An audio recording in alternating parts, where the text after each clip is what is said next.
Good morning, everyone. Happy Sunday. Happy Stir Up Sunday. Welcome to Crumbs and Corkscrews Kitchen Live here with me, Lou. I'm the recipe developer, the blogger, everything behind Crumbs and Corkscrews. So if you're joining me on the Facebook page, hi, drop a comment below. If you're joining me over on YouTube, the chat's around there somewhere. But let me know what you're up to on this lovely, sunny, beautiful morning. We're here in the Cotswolds, so let me know whereabouts in the world you guys are. We are going to be getting stuck in today to, let me just sort something out. I've done it again. To these guys, we're going to be making some Christmas cinnamon rolls. Yes, I've said the C word. Christmas is here. Today is Stir Up Sunday. It's the day where you would traditionally be prepping your Christmas pudding, your Christmas cake, your homemade mincemeat, all of those bits and pieces, getting ready for the festive season. It's the last Sunday before Advent. And we've done mincemeat, we've done Christmas cake and puds, but we're going to be doing something a little bit different. We're going to be doing these Christmas cinnamon rolls. They're super easy to make. We're going to talk through the recipe in a moment. We'll just give a few minutes for everybody to get in and then we'll get started. And we are going to make our own homemade mincemeat as well, because we're going to be filling those cinnamon rolls with the mincemeat. So we're going to be getting a little bit of Stir Up Sunday going on in here. But yeah, let me know where you're joining from. We are trying to figure out how to stream live on Instagram as well as the same time as YouTube and Facebook. All technical things, but we will get there. Trust me, we will get there. But as it says, hey, got it right. Let's bake. Cool. I'm really excited for these. I made these earlier in the week. As you can, I keep pointing the wrong way. As you can see, no, where am I going? There. I made these. I've been taste testing these for a little while now, and I was on about my 5th taste test revision of these guys on Wednesday evening. I went live on Facebook and Instagram and showed you guys what we'll be making. But they are the simplest cinnamon roll. We have no proving. There's no yeast in here. It's really basic ingredients. You can make these on Christmas morning if you feel inclined, or you can make them the night before, leave them in the fridge and bung them in the oven on Christmas morning whilst you're unwrapping your presents, having a glass of bubbles or what have you. But this recipe will make, and it depends how big you cut your cinnamon rolls, it will make between 8 and 10. You can freeze them, you can eat them all, they'll last for a couple of days. So don't worry if there's lots of chocolate flying around on Christmas morning. You can put these guys to one side and enjoy them a little bit later as well. Skill level, these guys I'm saying are easy. They are super easy. Intermediate, maybe a bit like the gingerbread tart last week. There's a little bit of rolling out and some skill, but we have a secret ingredient. Actually, it's not a secret ingredient. We have a secret piece of equipment that's going to help you get really good, nice swirl rolls cut. And we'll be discovering that a little bit later on.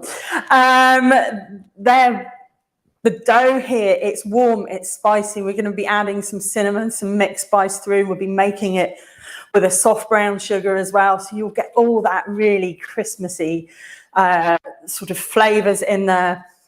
I say pros, no yeast, no proving. Ready, if you want, in under an hour. And cons, well, I can't think of any unless you don't like cinnamon, but you can mix it up. You can put in whatever you want into these. So that's where we're going today. Ingredients wise, here we go. Now, I've written them down as well, because as you know, I can't see that. It looks like a long list as always. Don't panic.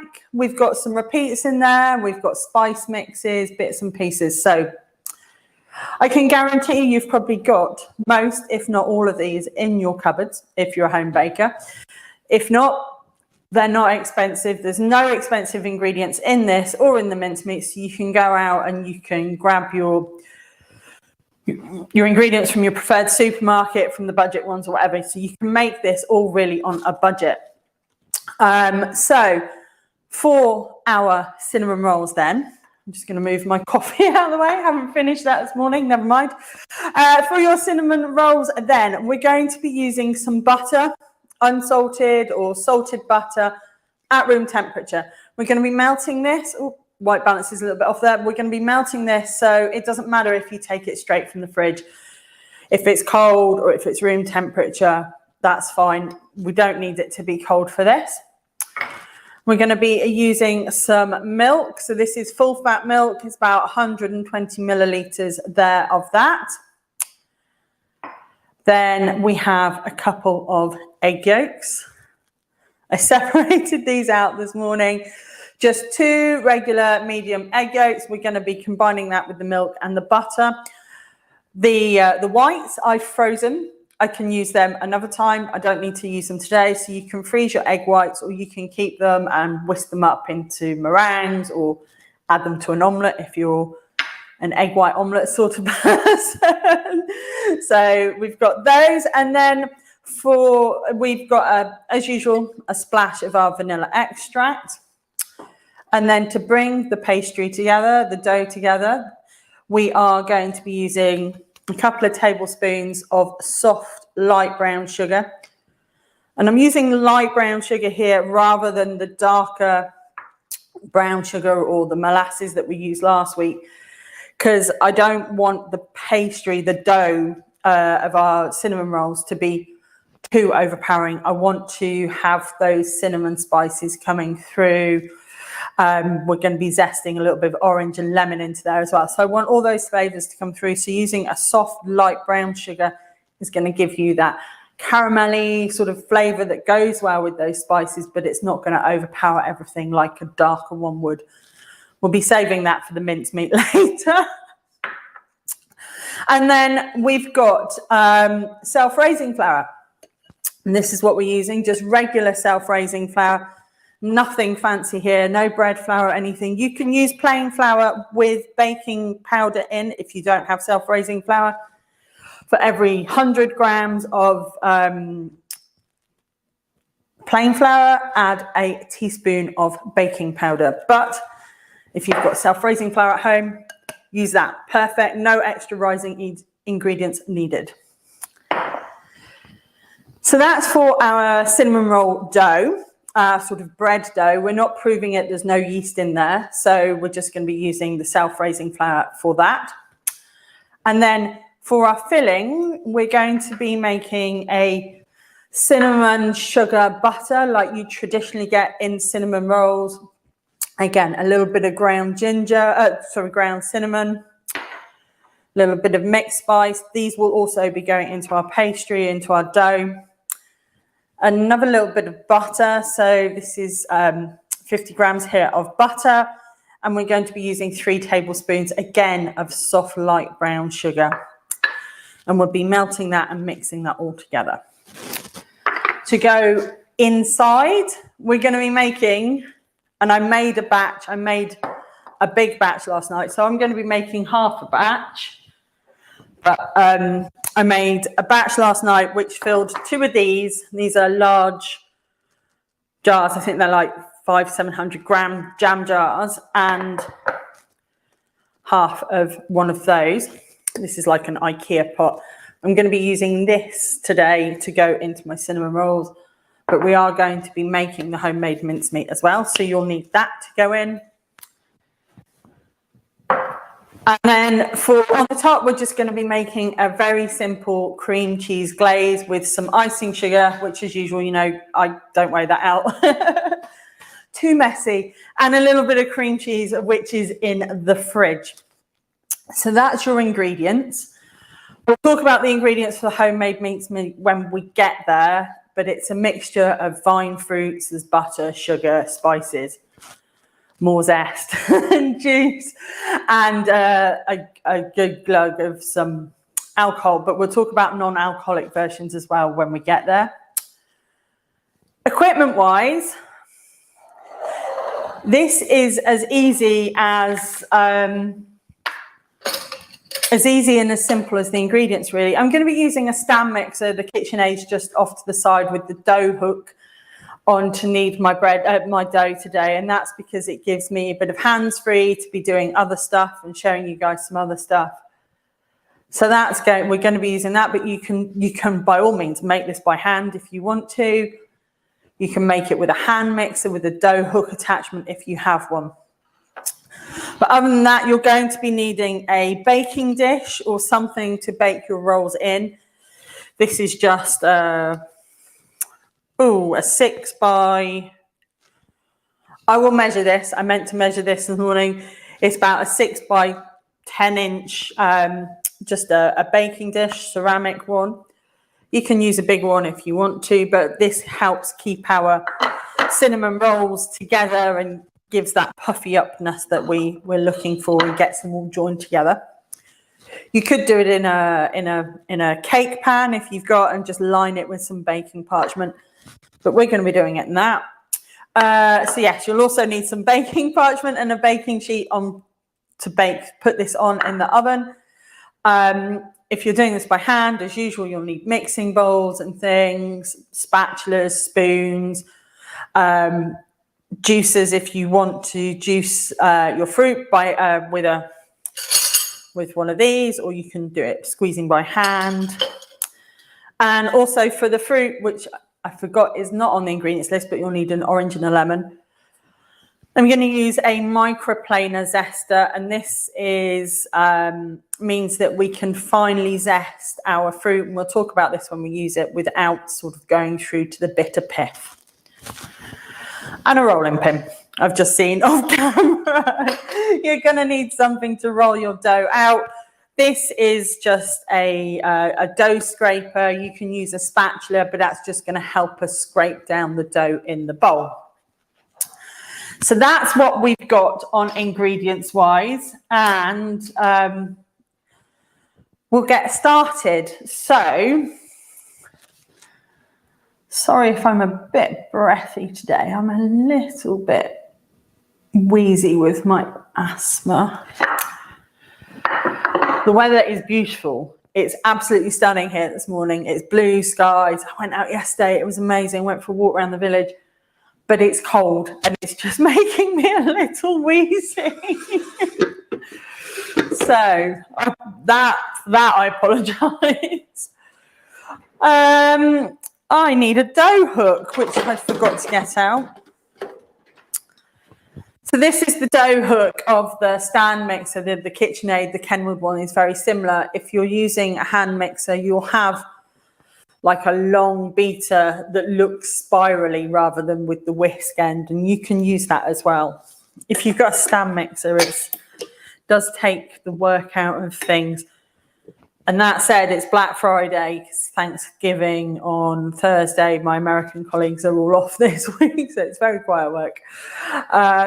But the usual places, the A word, Amazon, places like Lakeland and stuff as well, will have sales on stand mixers. So if you're after one for Christmas, now is the time to do it. And there's usually a good deal on a KitchenAid, usually a really good deal on a KitchenAid. And actually, Amazon's Black Friday deals have already started. Not all of them, but some of them. So it might be worth having a look before everybody gets in there on Friday. So to start then, we're going to be making our dough. And it's a really simple, no proof, no yeast dough. We are going to obviously knead it. We're going to be doing that with a stand mixer. And a bit like the gingerbread pastry last week, it needs melted butter. We're not using cold butter or anything like that. So what we're going to do first is melt together our butter, our milk, and our eggs. So we'll melt the butter and then we'll add the milk and the eggs to the melted butter.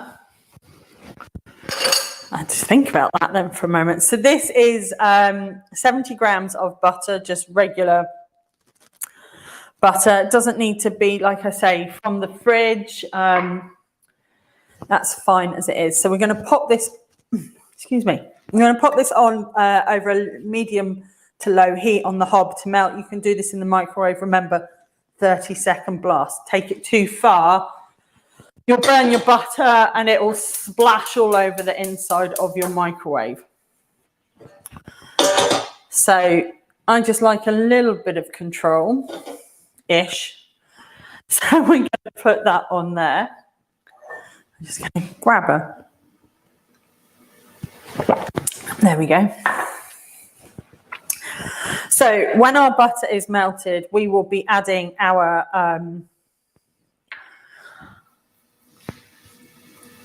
eggs and our milk. Sorry, I had to think about what that was then. Our eggs and our milk, and just whisking that together with a fork. So I'm just going to pop them to one side for the moment. So into our stand mixer then. I can't tell you how simple this is. But into our stand mixer, we're going to be adding our flour. So this is 300 grams of self-raising flour. I might have said 400 when we started. I do not know why I keep getting 400 in my head.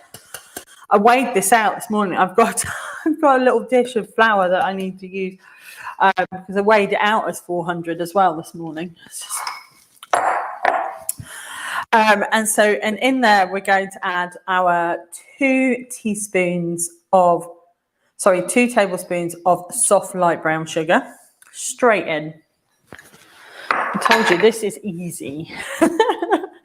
We're going to grab some spices then. With unlike the gingerbread where we had cinnamon and ground ginger and mixed spice and nutmeg and cloves, for this and for the mincemeat, all we're going to be using is a teaspoon of cinnamon. I do have more left. I have another. I love Christmas because it does mean I use up a lot of my spices. I can hear the butter starting to go. And a teaspoon of mixed spice. This is a half teaspoon measure that I'm just using there.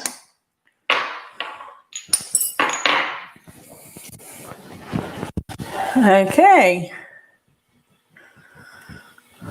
We'll just give that butter a swirl, just to help the last bit melt. So in here we've got our flour, our ground cinnamon, our mixed spice, and our soft brown sugar. So before we add the butter in, I'm just going to pop that on just to mix itself together.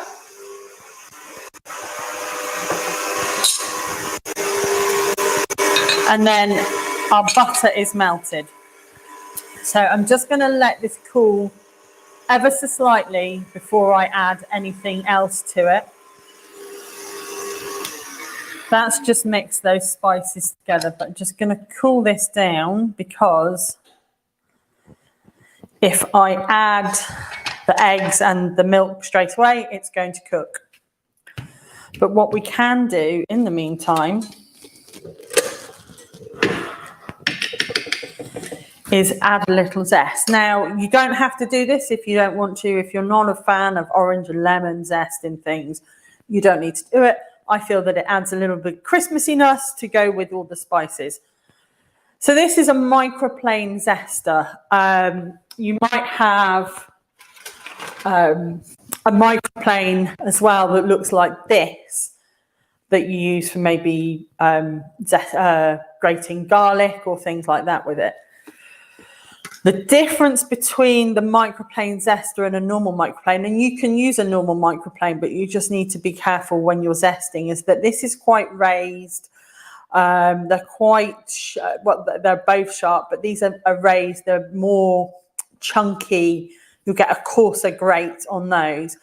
And when you grate or you zest your lemon or your orange, these are deeper, so you'll get through to that white pith quicker, which is the bitter bit we don't really want in our bake.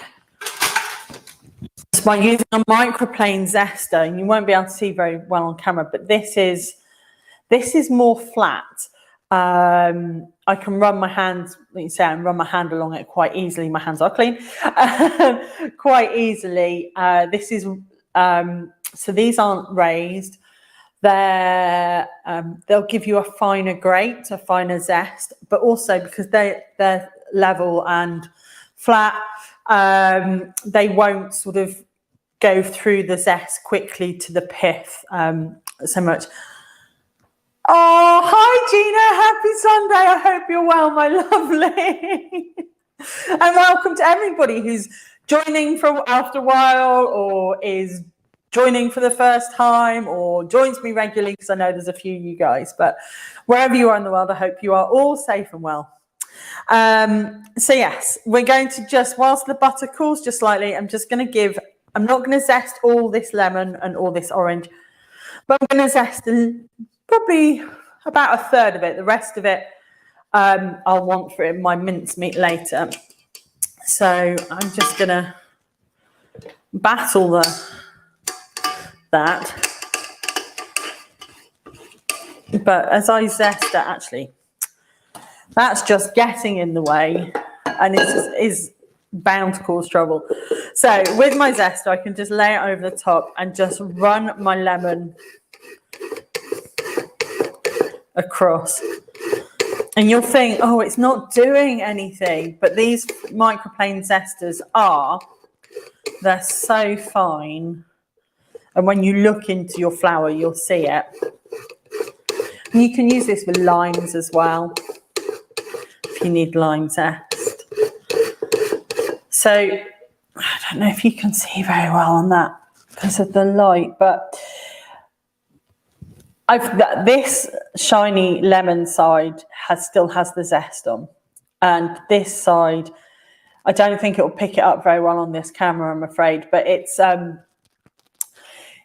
you can see I've not quite gone through to the white pith, but I can see it's emerging, and it's taken off that shiny lemon top. So I'm going to stop there on my lemon and just get that out the back. I'm not putting any juice in this, just the zest. I'm going to do the same with the orange. So in here we've got our self-raising flour, we've got our soft light brown sugar, we've got our mixed spice, and we've got our ground cinnamon, and now we're adding just a little bit of Christmas zest with that orange and lemon, and we're going to use the rest later in our homemade mincemeat. I'm just going to pop this over here with the mincemeat ingredients. And don't forget, if you're even with any microplane, don't forget to look at the back, because it's usually full of zest. So I'm just going to give that a scrape off. That over there for later. So I can see we've got all that lovely zest in there. Pop that back onto our stand mixer. And then I've got my melted butter, which is now cool enough to handle. So I'm not going to cook anything when I add it in. And I'm just going to grab a fork. I'm going to add my egg yolks. In they go. And I'm going to add my milk. So it's 2 egg yolks and 120 mils of milk. Oops, with the melted butter, and I'm just whisking together. Trying not to make a mess. So it'll look like a very weak custard, for want of a better word of the colour. I won't tip it, otherwise we'll get this everywhere. But this is where the stand mixer as well comes into its own when you're doing this, because you can put this on and pour, and you haven't got to be doing lots of things if you're doing hand mix or by hand. But if you're doing it by hand mixer, pour it in, give it a stir, give it a knead with the dough hook, and repeat. And the same as when you're doing it by hand. But if you're doing it with a stand mixer, just set that going, and on one side, just gently trickle that in. And as it starts to come together, it might slow down, as mine is doing, just because it's starting to work a little bit harder. And you can start turning it up.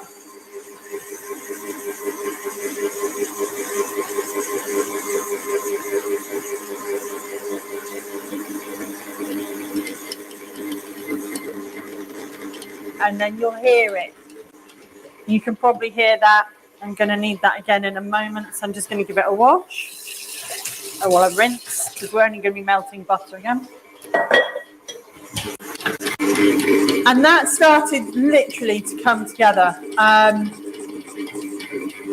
you'll see it. It looks like pastry, a bit like last week with the gingerbread dough. It'll start to come together. Now this, you might feel, oh, it looks dry.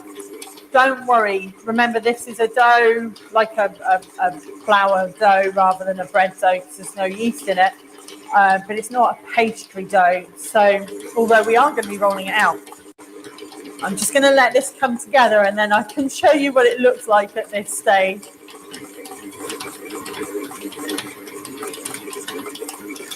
I'm going to give the dough hook a helping hand as well. So at this stage, it started to come together as a dough. It feels smooth, but when I pull it apart, it sort of tears still. And what we want is to do, like with a bread dough, we want it to be elastic. So I'm just going to shape that back into a little ball. So don't be tempted to think, oh, it's done, because it's not.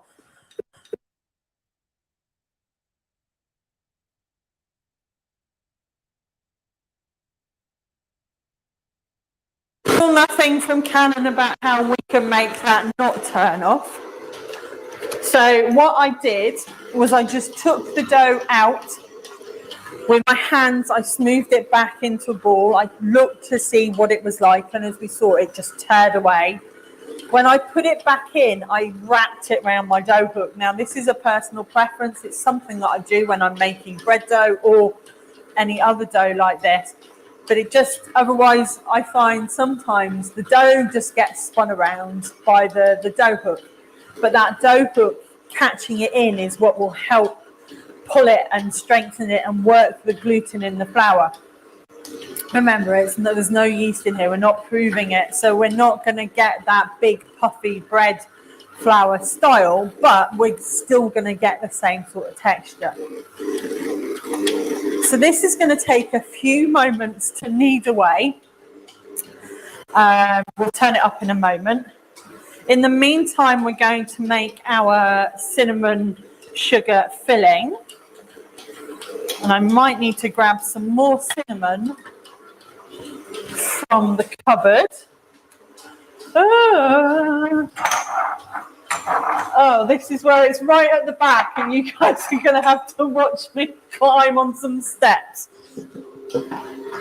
I thought I'd got enough cinnamon in there. This is short girl problems, like live. I do have another cinnamon.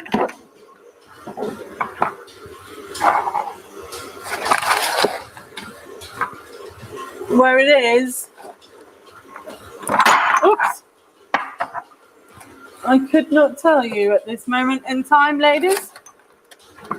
Aha! If anyone has any ideas for spice cupboards that make it a lot easier, I'd be eternally grateful. Nobody needed to see that. Right, just before we start doing that, I'm just going to have a look again at this dough. It's coming together. It's starting to be more elastic rather than tear. So like I say, I'm just going to hook that onto my dough hook. I've put it back on, and now it needs a bit more of a work. So we are going to turn that up higher. My rattly old KitchenAid I'll just pop that to one side for you for the moment. So to make our cinnamon sugar for the middle, we're going to melt together some butter and some sugar and some ground cinnamon and a splash of vanilla. So for this, I need 50 grams of butter. Again, doesn't have to be at room temperature or anything like that. And I'm going to melt that. I love watching the dough. It just has a mind of its own once it gets going. I'm just going to melt this again on the hob as we did before. You can do it in the microwave if you prefer. Just gently melt that down. And I'm going to turn this up. I'm just holding it because my KitchenAid is a bit old and it gets a bit jumpy.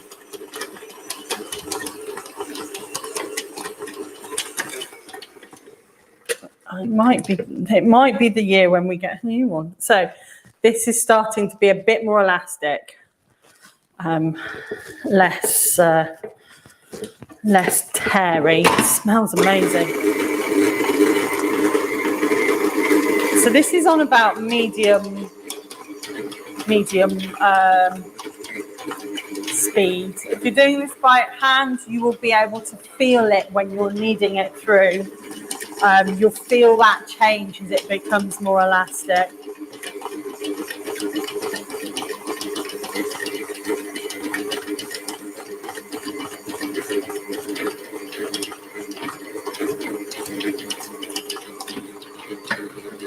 There it goes.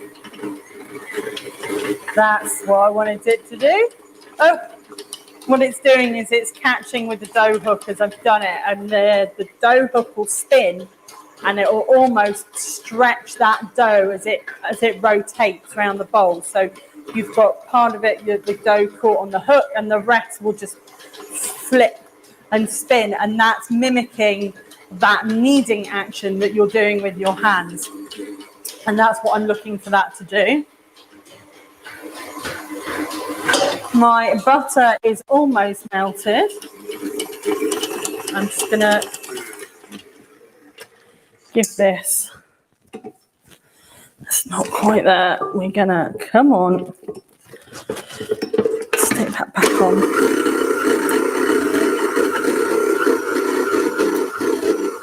It takes a few minutes to do it by hand or with a stand mixer or a hand mixer.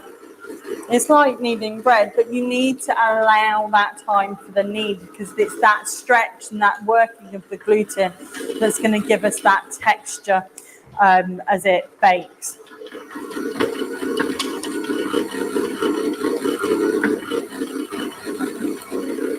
I love watching it. It smells amazing as well. It smells totally Christmas. Our butter is nearly melted. So this actually is the longest part of this recipe, just kneading the dough. The rest of it's really easy, to be quite honest. Right, I'm just going to just nudge that up. I went back in on slow and we've just nudged it up there a little. So whilst that finishes off, we've got our butter for our cinnamon mix. And this is 50 grams of butter that's just melted. Into there, I'm going to add, just check on that. I'm going to add, and I'm just going to get another fork. No, I don't need a fork. I can use my spoon. To think about that, I'm going to my melted butter, 50 grams of melted butter. I'm going to add 3 tablespoons of soft, light brown sugar. I'm then going to add 1 teaspoon of cinnamon, ground cinnamon. Now, what did I do with my teaspoon? I must have put that in the sink, but in here I've probably got almost a teaspoon. So in that goes. That's another spice finished. I'm just going to add then a little bit from this one.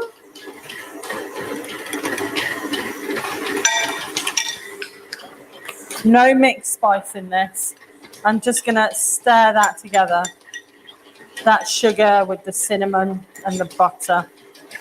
And it'll become quite just a liquid, like dark, sugary mixture. This is working its way. It's lovely. We will just give it a little bit of a hand knead. But next we're going to roll it out. So I'm just going to make some room. Oh, that's my notes.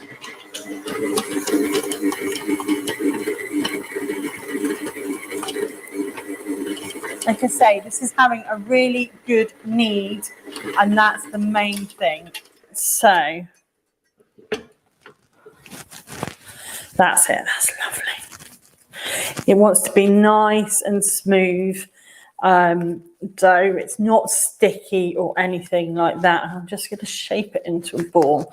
We're going to give it a quick hand knead, but this is our dough. This is our dough that we're going to use today. So I'm just going to move that off to one side. I've got a little bit of flour here. I'm not going to roll it out on here. We're going to roll it out like we did last week between some baking parchment. I'm just going to give it a quick knead before we do. Just give it a quick hand knead. Now I had the dough scraper, the bread scraper, this thing, in case my dough was sticky in the stand mixer, or if you're doing it by hand like this, it means you can scrape the dough. Some people call it a bench scraper. But you want to stretch it with the heel of your hand, stretch it out. Like that gluten. And when I floured the surface, I only used a little bit of flour. I don't want to add any more to it. So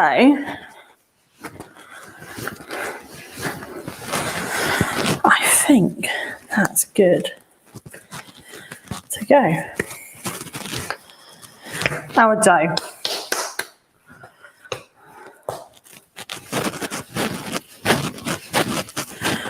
Always the urge to just give it one last knead.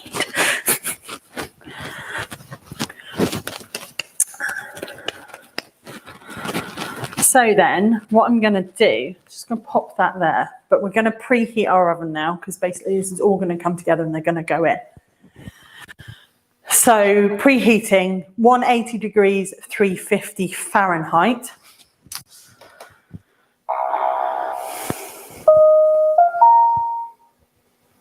Let's just set that.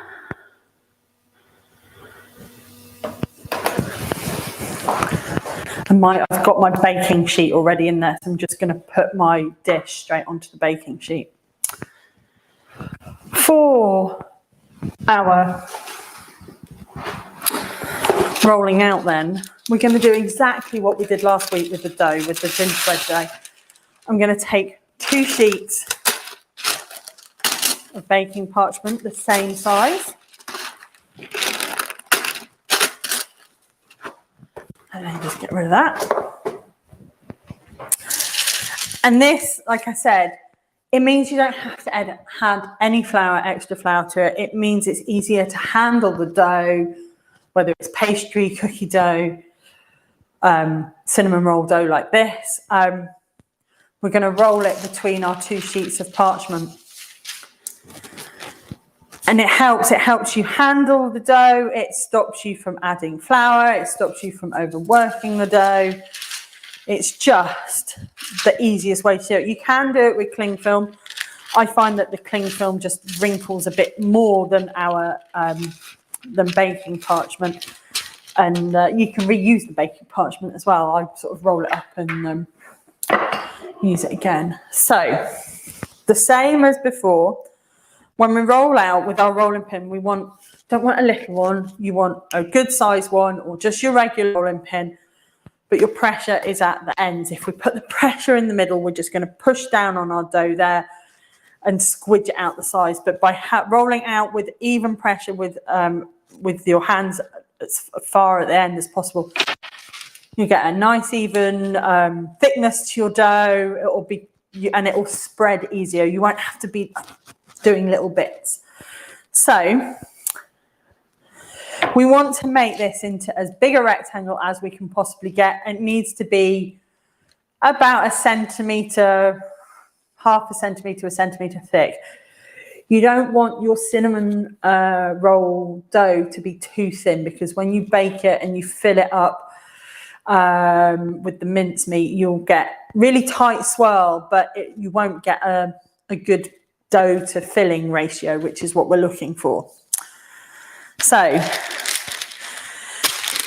unlike the pastry dough last week, our dough here is quite springy. So, as you start to work it, it will want to spring back, which is not a bad thing, because it means you've got more dough to work with when you're rolling out. Like so, as before, quarter turns.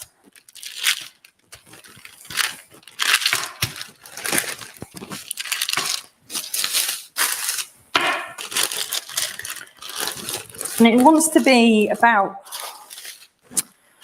a good, depends how many Swiss rolls, cinnamon rolls you want from this. But yeah. And when this is in the oven, we'll talk through making homemade mincemeat, which is super easy and actually cost effective. I popped in to our local village co-op yesterday and looked at ready to buy mincemeat in case it all went wrong. I'm just gonna, that's looking good. So I'm just gonna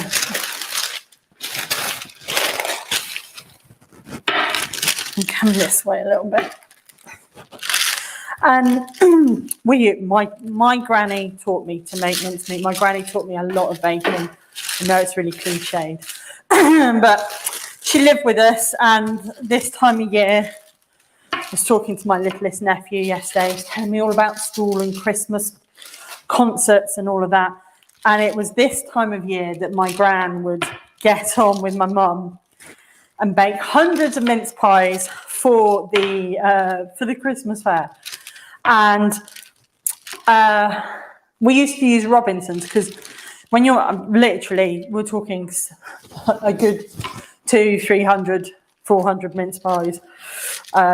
She was the baker. That's where I get it from. And we used Robinsons, and I looked at it, and it still looked lovely, still looked exactly as I remember. But we go through tubs of it. But when she made our homemade mince pies, the ones for home, they were made with our homemade mince. But when I looked at it yesterday, and I looked at the colour of what the one we're going to make is, against that, this looks deeper, it looks richer, it's just looks like it's more unctuous. I love that word.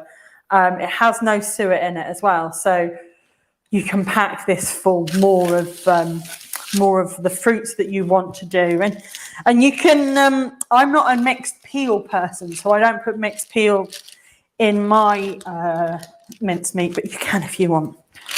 So it gives you that opportunity to do what you want. Just going to grab a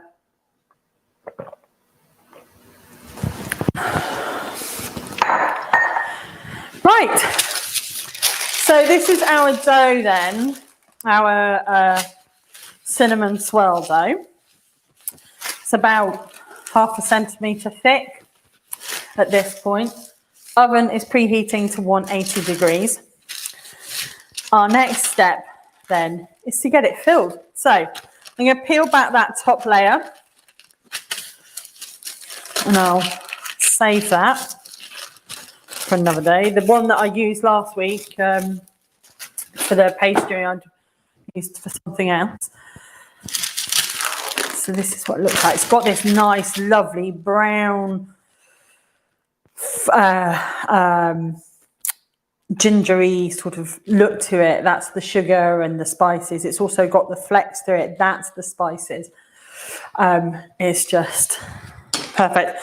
What I forgot I didn't put in here, we need to put in here again, is my vanilla extract. So I'm going to put in half a teaspoon in there, because that's that.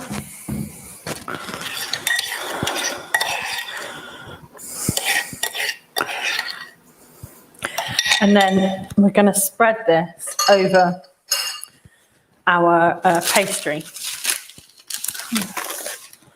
Turn that around. And this is quite syrupy, sugary. So as I lift it, I'm just pulling, draining off some of the liquid. Oh God, it smells amazing. And then I'm just gonna brush it over. Now I'm not taking it all the way to my edges because I don't want it to squeeze out when we roll it. But I'm just gonna put some bit more on there.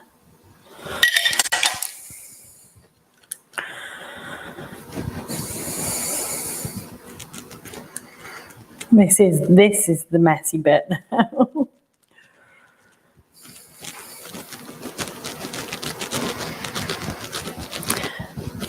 Now, if anybody makes their own cinnamon sugar, I've got cinnamon sugar in the cupboard. You can use that as well. And all I do to make that is get a jar a bit like this, fill it a caster sugar, and shove a cinnamon stick in it or two. If I've got any broken ones from cooking and stuff that haven't been used, excuse me, obviously, then I'll just put it in. You leave it to infuse and then you'll get your cinnamon sugar, and you can do the same with vanilla as well, with vanilla pods. So that's our cinnamon sugar on there. Next up then is our mincemeat. Now this, like I say, is our homemade mincemeat. I made this last night. This is what we're going to be making next. And in this mixture, I've got apples, currants, raisins, sultanas. I couldn't get any dried cranberries, which I love putting in, but it doesn't matter. So I'm going to put a good couple of spoonfuls on here. How much you put in is entirely up to you, but don't put masses in, spread it out. If you put too much in, it will just sort of spurge out the top and things. But I'm probably using 250 grams here. I don't go on this. It's a bit like when I'm filling my mince pies. I don't go, ooh, I just fill them because I love this so much. And I never used to like mincemeat. It was like, as much as the Robertson reminds me of my gran and school baking, it was the mixed peel and stuff in it that I just, no. So but I like this because it's got stuff in that I like. So I'm just going to put, that's going to go in the dishwasher and get sterilised so it can be used again. I've put a layer on, I've spread it out with my spoon, and that's all I'm doing there. I'm not going to like put any more on. It's got a good filling on it. It might be a little chunky, but that's fine. I'm just going to let that rest just a moment.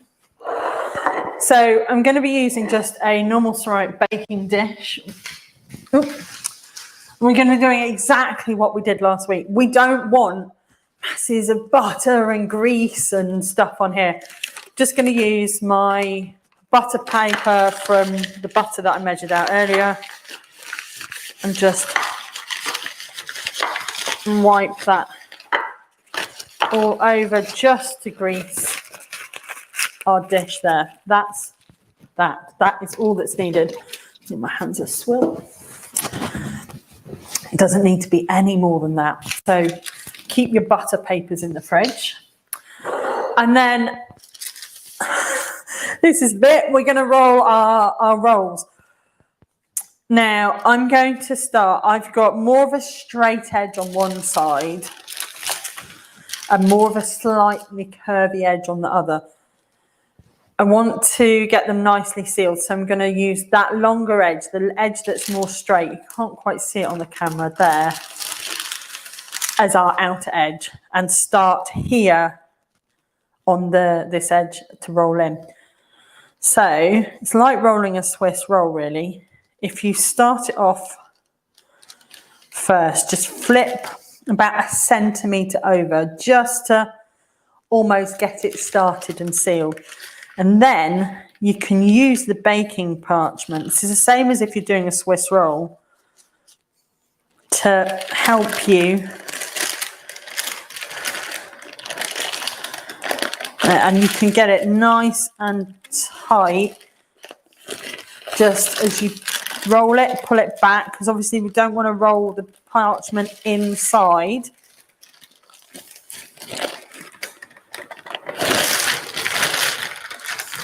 And if you're doing this at home, you can do it a lot quicker than I'm doing at the moment.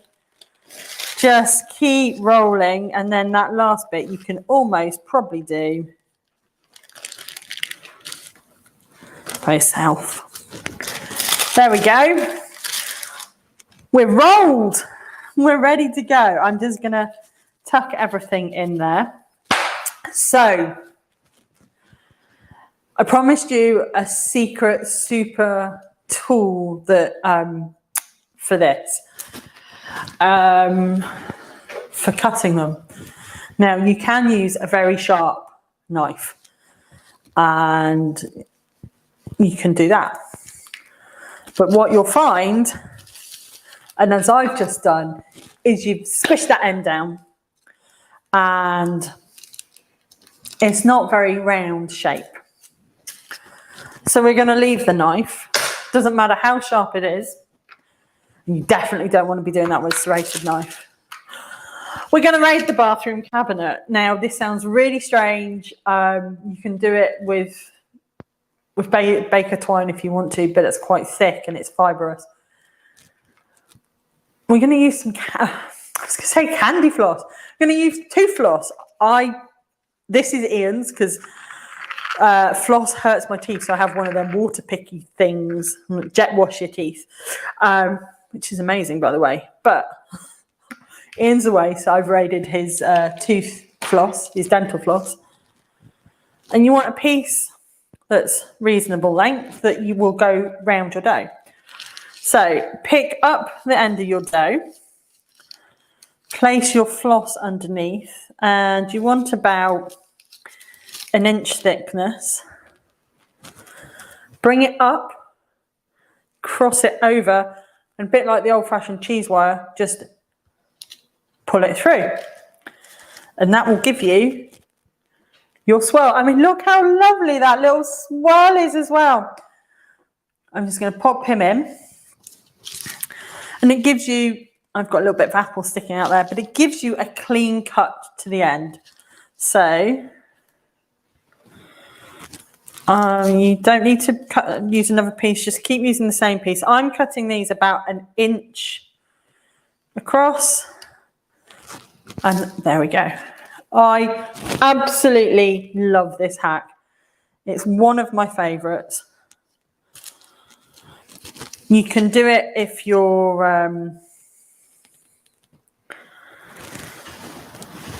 anything like this. You could do it with a cookie dough as well. But for this, with the dough, oh, it's perfect. I've just got a little bit of a dribble. Now, oops. When you lift to do this, just lift gently at the end that you're cutting.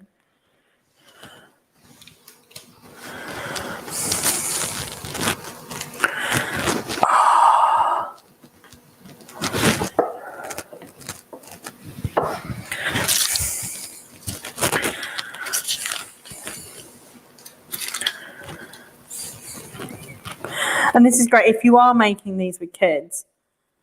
I mean, how easy is that to make with the little ones? But this is the bit that they love doing as well, cutting through.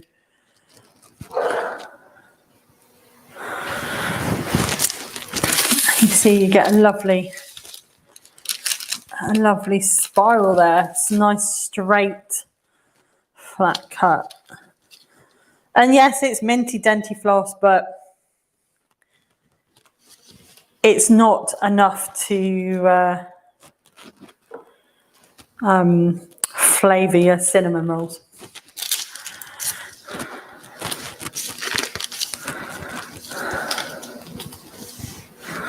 I've got room for 2 more in my dish. That's 8.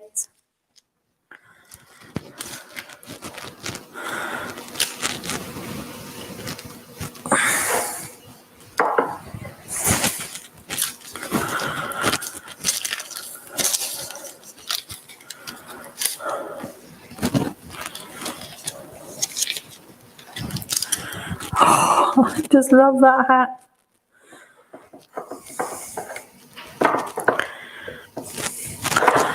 So I've got 8 in here. They're ready to go in, but I've still got a little bit of dough. And what I'm going to do is use one of my dishes that I just had some ingredients in earlier. Give that a grease. These are oven proof. I think this had sugar in, so no problem there, just reusing that. And I'm just going to finish off with some of the offcuts. These are the bit ones that I can try before I photograph it. I'm just going to pop that in there.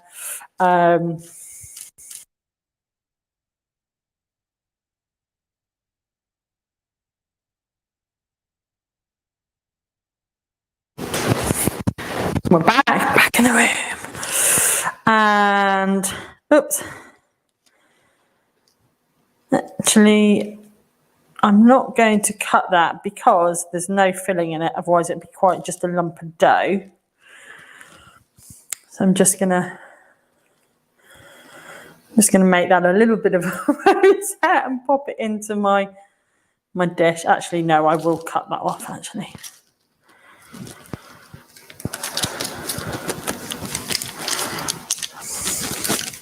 There we go.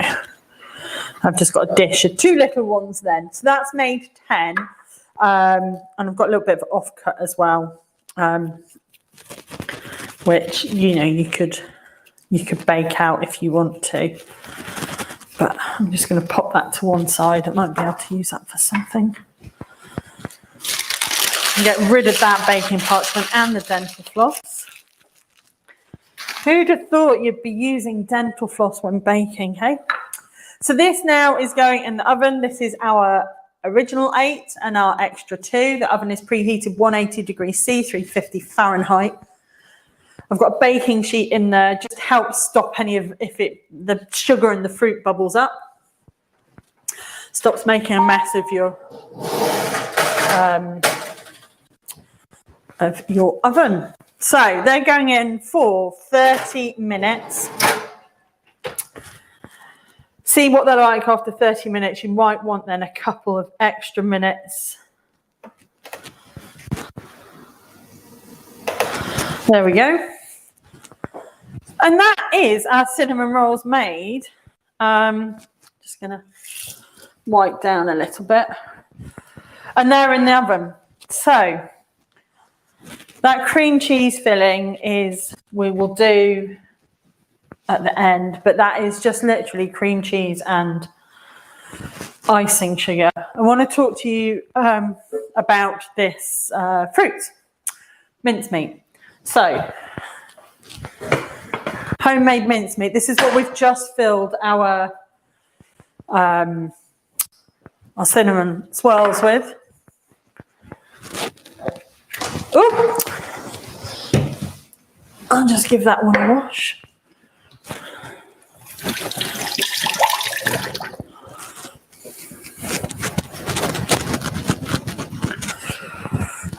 And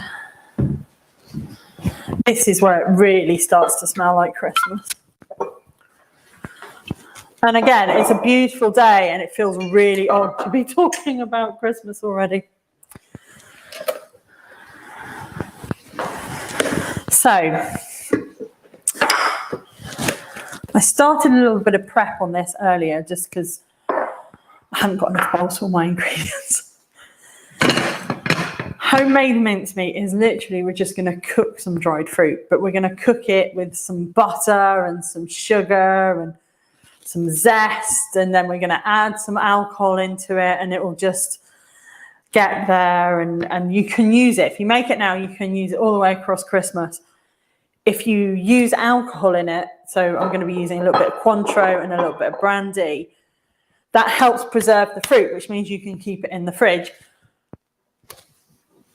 That's a fresh batch of mincemeat in today's cinnamon rolls, but the cinnamon rolls that I've been taste testing and developing the last couple of weeks have actually been using a vat of mincemeat that I made last Christmas and has just been kept sealed in the fridge from then until now. And it just matures, and that brandy and the alcohol soaks in, and it preserves the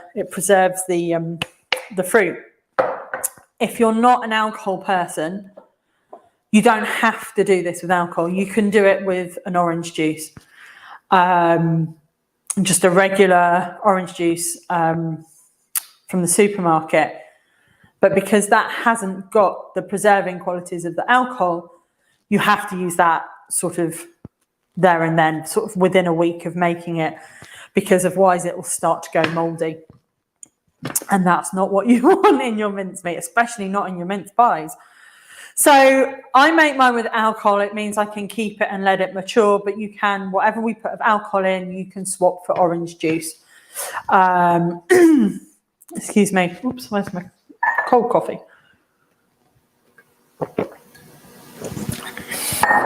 So today being Stir Up Sunday, this might be a day when you traditionally do this and then fridge it until you're ready to make all your bits and pieces over Christmas, or you can do a massive batch and keep it for next year. I'm going to be doing a half batch because I've already made a full quantity. So I'm doing a half batch today. The recipe for this is already up on the website, and I'll link to it below as well after this. But I am making a half batch. A full batch filled one of these 3 times over. And these are Bon Maman jam jars. I'm just going to... I've got another one in the cupboard which is waiting to be finished. I can tell you that is 750 grams. So this is the raspberry one. That's that. And if you go through jam like we do in this house, having bulk buying your jam is great. But it also is good for storing your mincemeat in. Or you can use a Kilner jar or something like that. Something that seals. And I sterilise my jars in the microwave, and my good friend Camilla over at Fab Food for All has great posts around canning and jams and stuff like that. So I will direct you to her for how you will sterilise your jars to use them. Also makes great Christmas gifts as well. But this is what we're going to be making. So he's ready to go back in the fridge because he's now fully cold. Fruit-wise then, don't worry about a bowl. Just go straight into a large saucepan. And that's what I've got. And in here, I already have my fruit. So in here, I have currants, sultanas, and raisins. You can use golden sultanas if you've got them. All sorts of different fruits. You can use dry cranberries, which is what I normally put in, but I couldn't find any. You can add your mixed peel in. You could go totally off-piste and use tropical fruits, dried tropical fruits, dried papaya, dried mango. Pineapple might break down a bit too much. But you can mix them up and really sort of do what you want to. You could put some cherries in there, dried cherries. Oh, that would be really good, actually. I hadn't thought about that until just now. I was thinking cherries, dried cherries. But for the moment, because I had bought my dried fruit last year and I had some left over, I've just reused that or used those same fruits. So I've got sultanas, currants and raisins in here.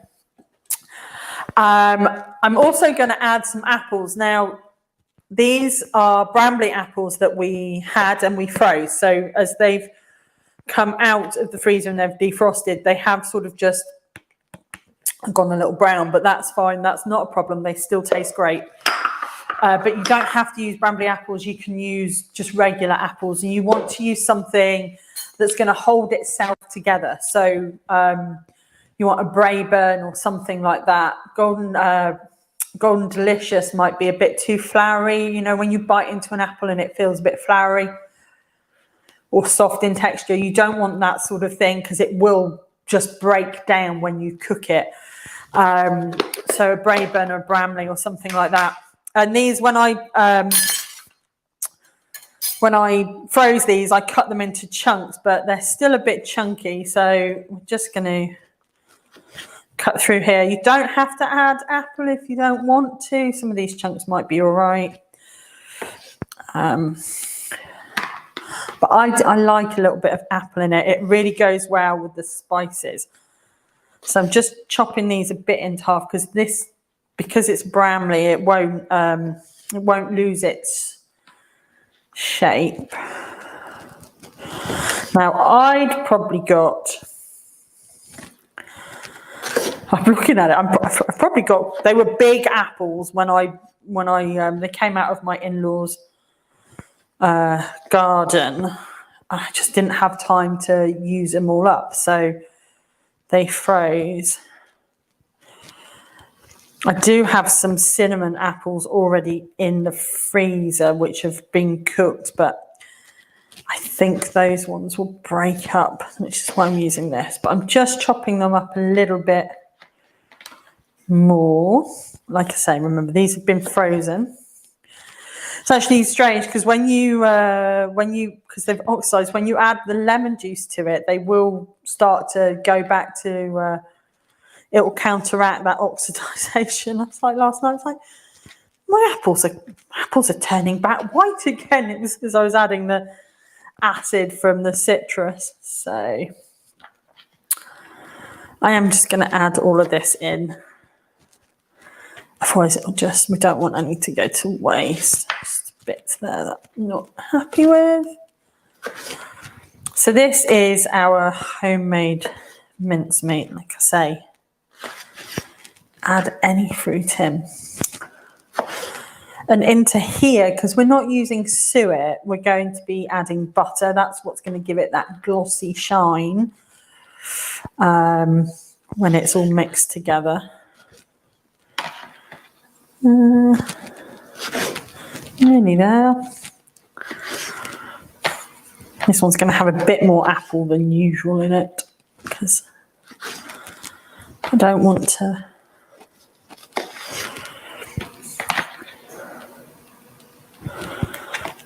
That's a bit squidgy, don't want that. Right. Just going to move this out the way. Put that in my recycling. Rinse my hands. So, all you need to do is find a pan that's big enough for all your fruit and put all your fruit in it. So in here now we have our apples, our sultanas, our currants and our raisins. And I like my mincemeat a bit chunky as well. Into here now we're going to add our lemon and our orange. So we started to zest them earlier with the zester for the cinnamon rolls, which I'm just going to check on. Oh, they're looking good already. And now I'm going to just zest the rest of these into here.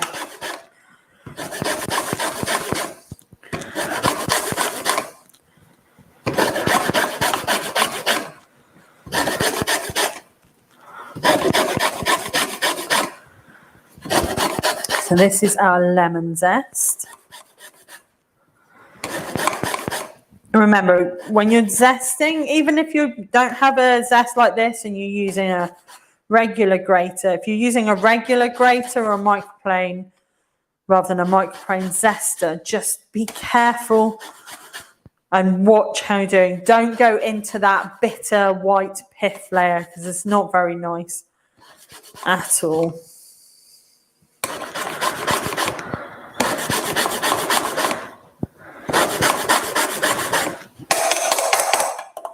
That's our lemon. And I'm just going to do my orange whilst I'm zesting.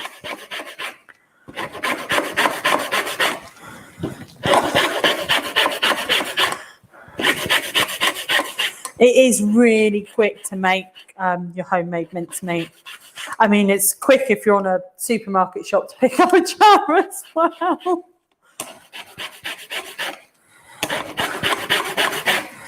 And to be honest, off the shelf mincemeat is perfectly fine. It's just, if you've got this, I find this is a great way of using up a lot of fruit that might be in your cupboards or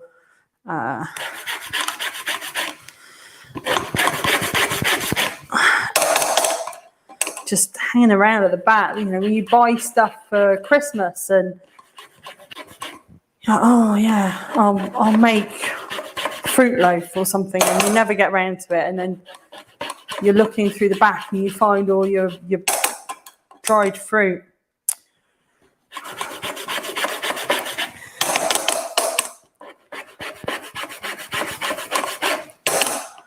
So,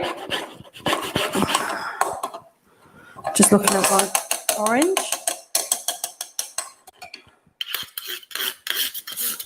Just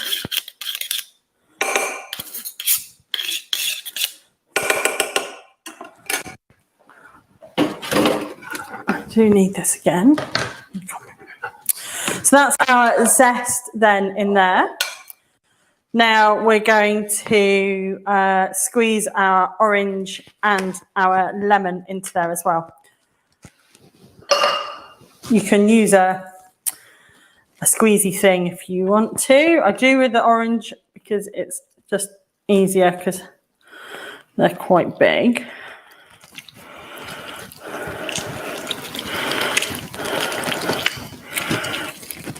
I bought a citrus box on this week's shopping, which came with oranges and lemons and limes in it, which is just, I was like, oh, it was a good way of getting what I needed rather than buying individual ones. And you want, when you're zesting, I meant to say, you want unwaxed because you don't want to be adding the wax into your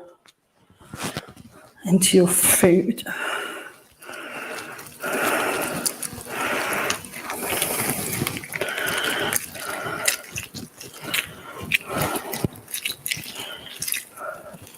So ASMR with the juice, I don't know if it's picking it up. So that's our orange in there, and then on lemon, and we'll do it with this. So I'm just going to be a bit more careful because the lemon tends to have pips in it, and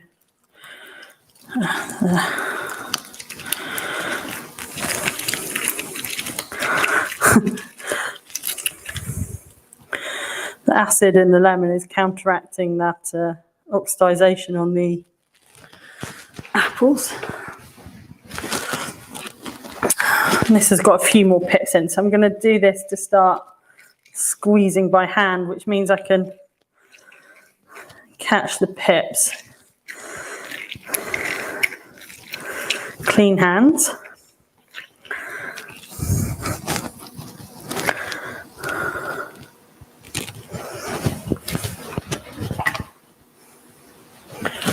And then I think I've got most of them out. This one. Don't you be getting in my mincemeat.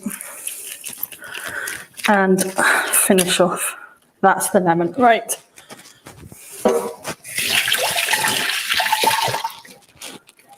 So We've got our lemon juice, our orange zest, our lemon zest, our apple, our dried fruit.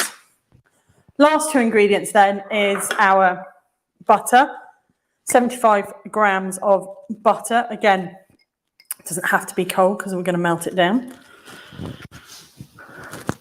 And this is, now, I've totally forgotten how much sugar I want. 125 grams of sugar. I will remember. This is our molasses sugar that we used last week in our gingerbread. And I'm using it because it's going to give us that really deep, dark colour, that wonderfully unctuous richness for our mincemeat. You can use a dark brown sugar, just a regular dark brown sugar, or a dark muscovado, or a soft light brown sugar. But I recommend using a brown sugar rather than a white sugar, just because it just gives that more flavour to it and adds to the Christmassiness. So that's just going in.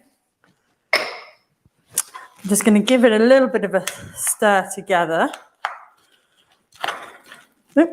My zest escaping out.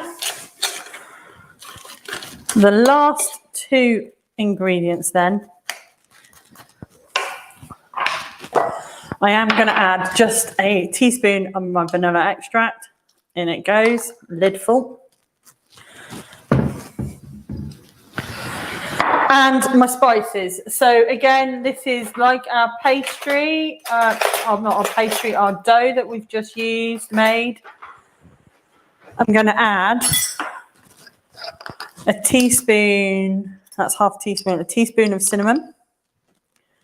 1, 2, these are half teaspoon measures, remember? And the same of mixed spice.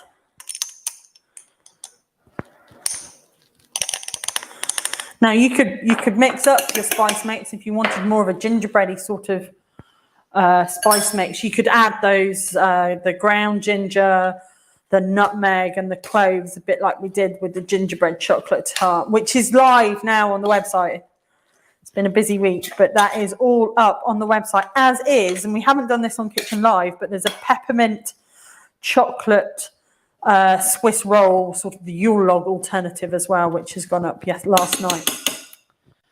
So everything all in one pan. This now goes onto the hob to basically melt and cook down. So onto the hob and medium heat. We're going to keep an eye on it, give it a stir every now and then.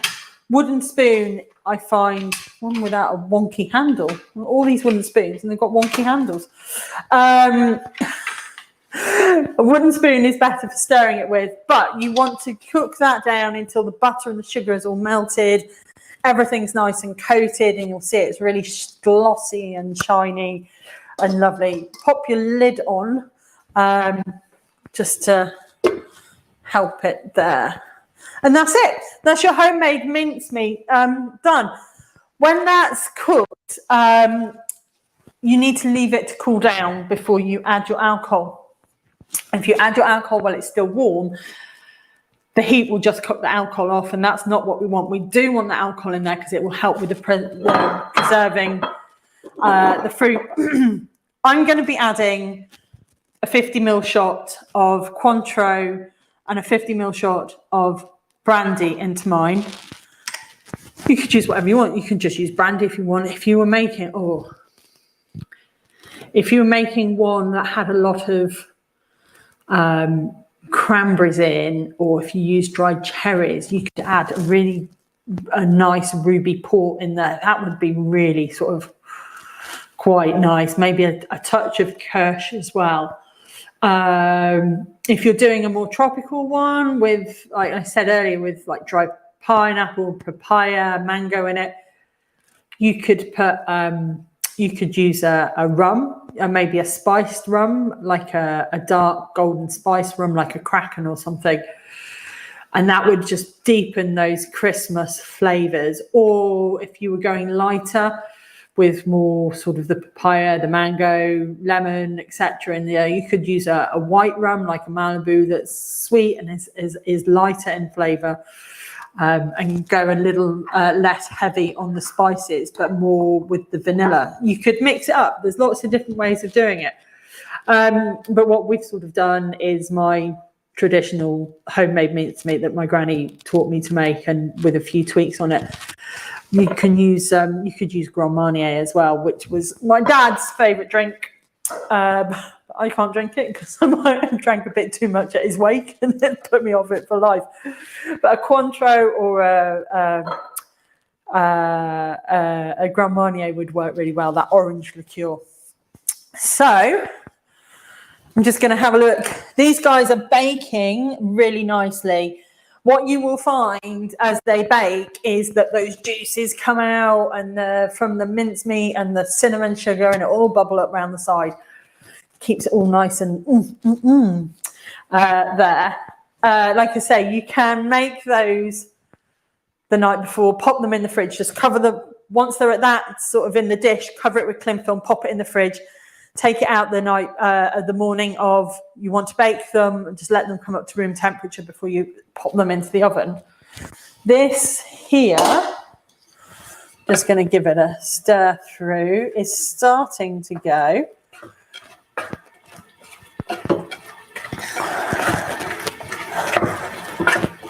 The butter gives that.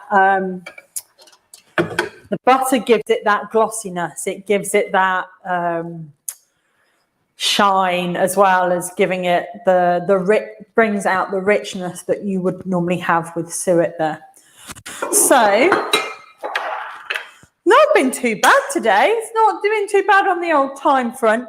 These guys have got 7 minutes left. I'm going to therefore just whip you up the cream cheese frosting for the top of them, and I put the cream cheese right at the back of the fridge. I meant to get that forward. So, cream cheese, icing sugar, and we'll find a bowl that we've already used this morning that we can reuse. It's clean. Just going to check on that. This needs to cook down for about 10 minutes, by the way, until the butter's melted and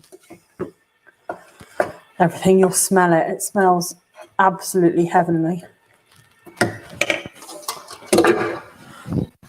So that's there. So I've said 3 tablespoons of icing sugar to a tablespoon of cream cheese. I mean, to be honest, when it comes to this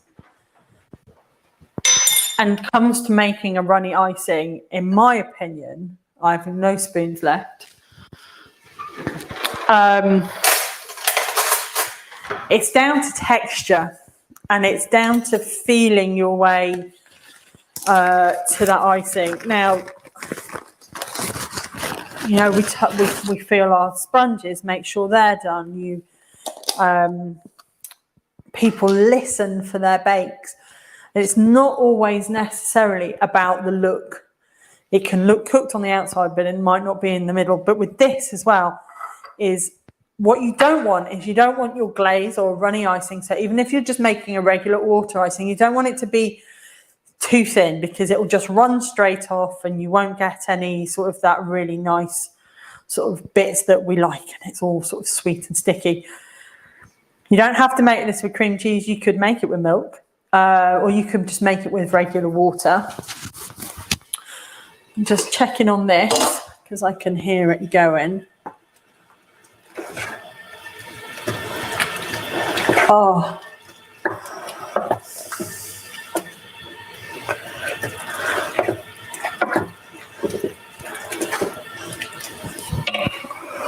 It smells so good, and it looks amazing as well. But I'm going to use cream cheese. I might spike it with a little bit of alcohol as well. But I'm going to just use a spoon tablespoon measure straight into there. I'm using mascarpone because we have some left over. Sweet cream cheese. I'm just turning this off now, so this is cooked. I'm just gonna leave the lid on. But you can use just a regular cream cheese. A bit like when we're making a cheesecake, you don't want you don't really want a low fat version because the low fat version will be too runny. So I'm just going to start off with 1 spoon.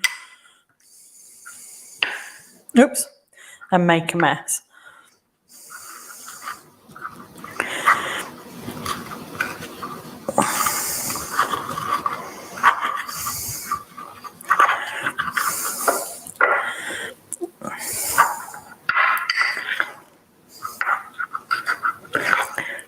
I'm just mixing that. Should have done this in a bigger bowl. There was me trying to cut down on washing up.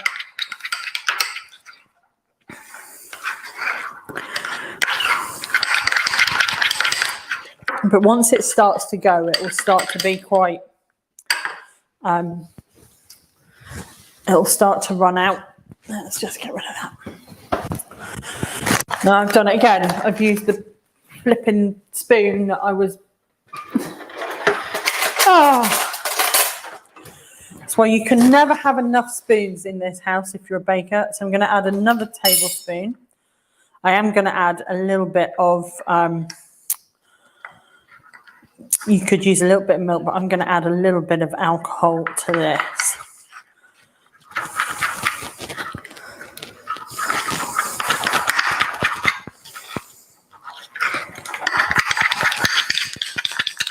Let's mix it together.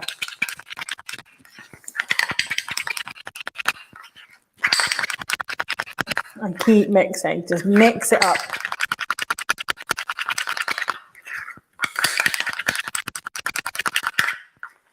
And it will start to be, oops, white balance, nice and smooth and glossy. Really should have done this in the big one.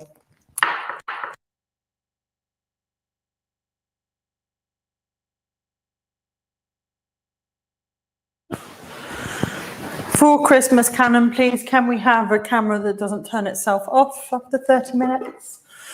I'm going to pop a quarter of a measure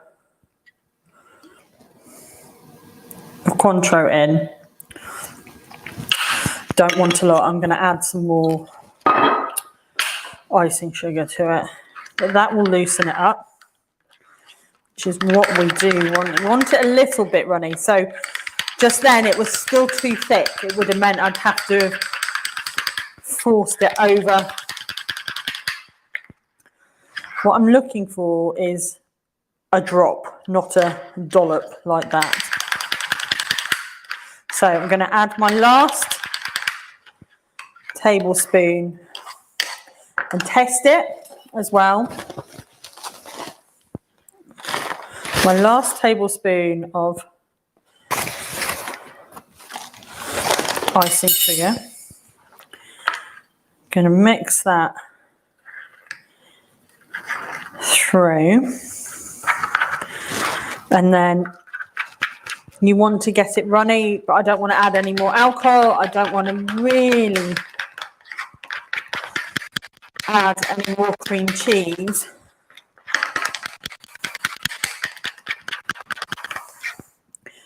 But I need it to run a little bit off that spoon. So I'm going to add, there's the oven. Let's get those out.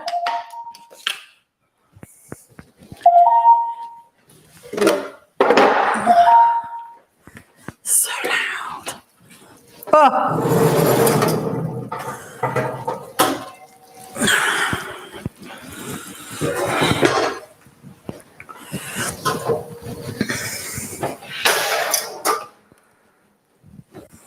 So this one here, you'll see all the juices from the fruit has sort of come out around the edge, and that they aren't.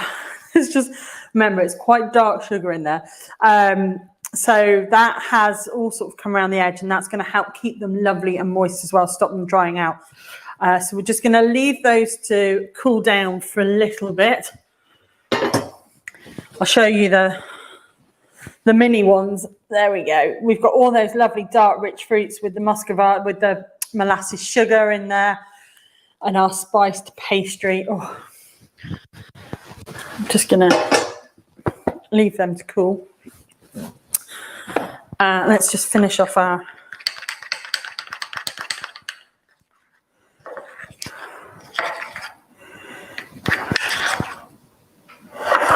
I'm going to put a tiny drop of vanilla extract in just to loosen it. Remember, that's got the cream cheese, it's got the Cointreau in it.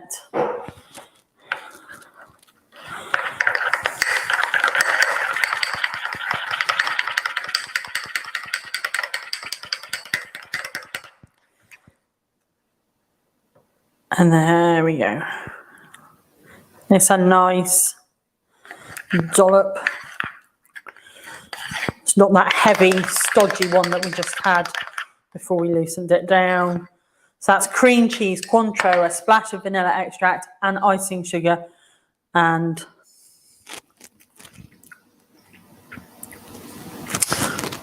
that's good. Remember, we've made that with mascarpone cheese. I'm just going to pop that back in the fridge.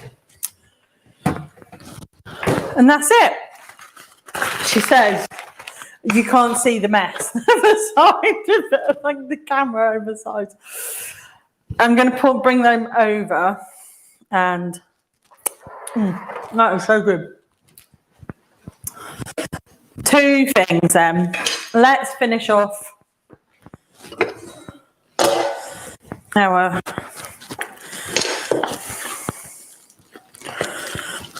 this is steaming, so this is still too hot to add the alcohol in, but you won't see this on camera, but it's it smells absolutely amazing.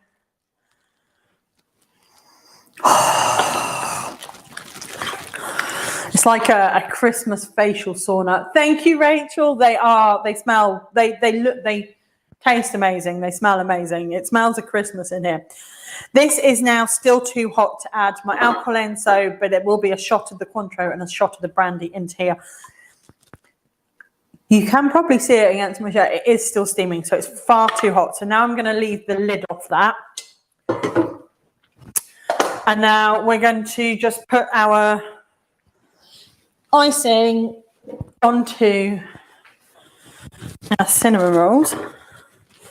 So this is stopped bubbling as it's come out the oven now. Round the edge is just that really rich, treacly syrup, really, that's come out of the fruit and the mincemeat and that cinnamon sugar. And that will just sort of seal all the goodness in, and then you can just pull them apart or cut them up. That's still hot to handle. So I'm going to, what I find best is to do this whilst it's still warm, is to do it over the top, and then you can spread it out with the spoon or with a spatula.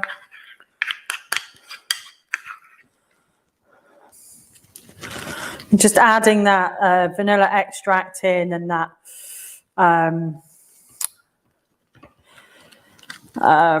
the Cointreau just makes it a little bit runnier.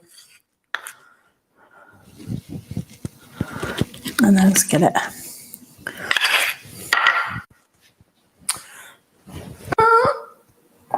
I'm looking to not get another spoon out. We'll just use this measuring spoon we use for the spice.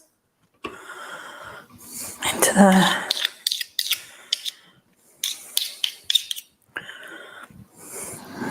Oh, that icing is really good.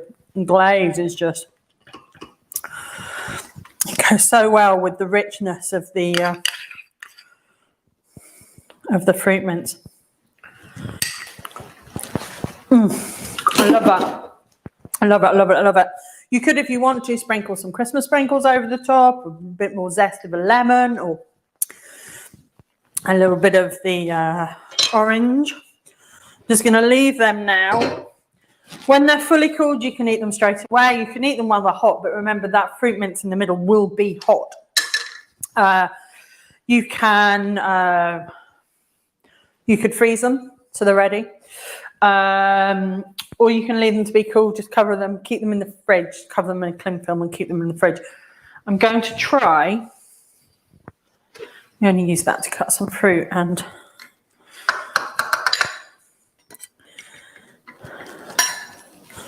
get one out for you. Oh, look at this, I'm just, these are the two spurs. I'm getting them out of there because it's still really hot. Let's just get rid of that out the way. So we've got these guys, we've got our homemade mincemeat, we've got our cream cheese glaze, a little bit of Cointreau in it. These will still be a bit doughy. You need to let them cool down a bit before you eat them. I'm trying to cut that in the wrong place, but they'll be nice and soft. You'll get that swirl in the middle with the striations of the old fruit. That's probably a better one. Oops, fruit falls out. It will be hot, so you need to let it cool down, otherwise it'll be doughy. But it's lovely and light and soft because we've used a self-raising flour. We haven't overworked the dough.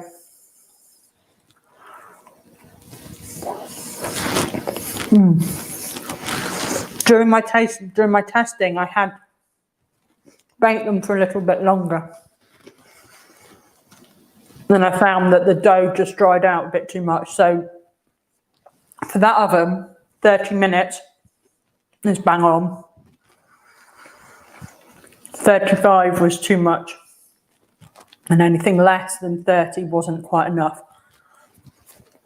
So judge your timings around 30 minutes. You get the crunchy sort of bit on the top, the bit that's been exposed, but the inside is nice and soft because it's got the fruit from the juice from the fruit. Ian's away today, so I've got these all to myself. Anyway, as usual, I really appreciate you guys for joining me, for joining the chaos that's in the kitchen. I really hope you like these guys because they are fabulous on Christmas morning. They're a really good thing to do and get ready as well the night before with the kids. If they're running around and doing stuff, you can do that with them, get them in the fridge, leave them overnight, and you know that Christmas breakfast is sorted. You don't have to worry. And then when they're in bed, you can deal with the rest of the stuff. And if you're like my family, that means wrapping a ton of presents and doing all the rest of the food and bits and pieces like that. But it's a really good one to do it. You don't have to use the mincemeat and filling. You could switch it out. And you could just use cranberries. You could, when you mix the cinnamon and the sugar, you add some dried cranberries into it, like a real nice, some orange zest, and put that through. You could even put chocolate in there. Put a chocolate spread on the dough. Excuse me, I'm not sure how that would go with the fruit mince, but you could do that and pull that through. Or even a white chocolate one. That would be nice. White chocolate spread with the cranberries and the orange, really, really festive. And then you've got the glaze on the top. There's so many different options. This recipe, you've seen how easy it is. We've actually made it start to finish and it's now cooling. We'll make between 8 and 10 cinnamon rolls. I had 8 in my main dish and I had 2 spare as well. Let's say it's easy to intermediate. It's easy, literally so easy. It's just that rolling and the swirling and the cutting. Don't forget, kitchen dental floss is your friend when it comes to cutting your cinnamon rolls. It's warm, it's spicy, it's indulgent, it's Christmas morning. perfect with a glass of bubbles or fresh coffee. There's no yeast, there's no proof. It is ready in under an hour. You know, this has been a bit longer, but it's because we've been talking about other stuff and we've been making mincemeat. But they're easy. I mean, there is absolutely no cons to this recipe whatsoever. I won't go through all the ingredients, but they are basic ingredients. They are flour, butter, egg yolks, milk, spices, and a little bit of sugar brings together that dough for you, that really cinnamony dough, with that cinnamon roll typical filling of the melted butter with the sugar and the cinnamon and a little bit of vanilla extract in there. Really good. And then we have filled it literally to the brim with our homemade mincemeat, which is cooling, and I've got several jars ready to go. And what I'm going to do with those is the gingerbread pastry that we left over from last week that's in the freezer at the moment.